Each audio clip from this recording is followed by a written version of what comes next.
Merci. Monsieur Mandon, pour le groupe MoDem. Merci, Madame la Présidente.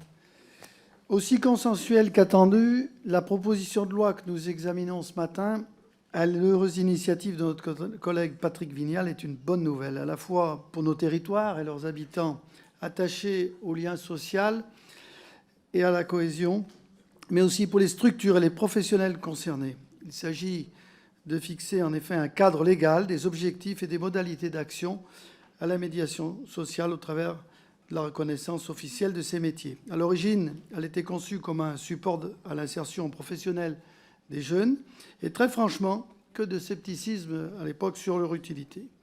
Et plus de 25 ans après, ce sont 12 000 professionnels au minimum qui la pratiquent, prioritairement, bien sûr, dans les quartiers sensibles, notamment au pied des immeubles, où ils peuvent lutter au quotidien pour assurer le maintien du lien social, en allant au contact et pour apaiser, sans autre arme que celle du dialogue.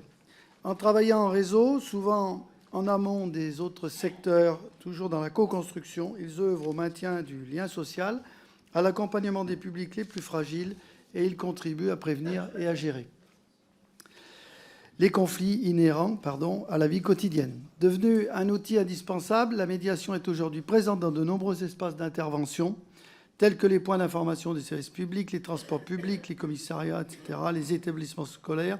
Et j'en mesure ainsi très concrètement l'utilité dans mon département, la Loire, au contact de nombreuses structures comme les centres sociaux, les PIMS et services municipaux. Une meilleure structuration des métiers, le développement de la formation et bien sûr la revalorisation des rémunérations en fonction d'un référentiel de compétences sont de véritables enjeux pour l'avenir de ce secteur et la récompense légitime du travail accompli pour les intervenants sociaux. Pour toutes ces raisons, le groupe démocrate soutient sans réserve ce texte qui consacre ainsi la place des médiateurs dans le paysage institutionnel. Je vous remercie.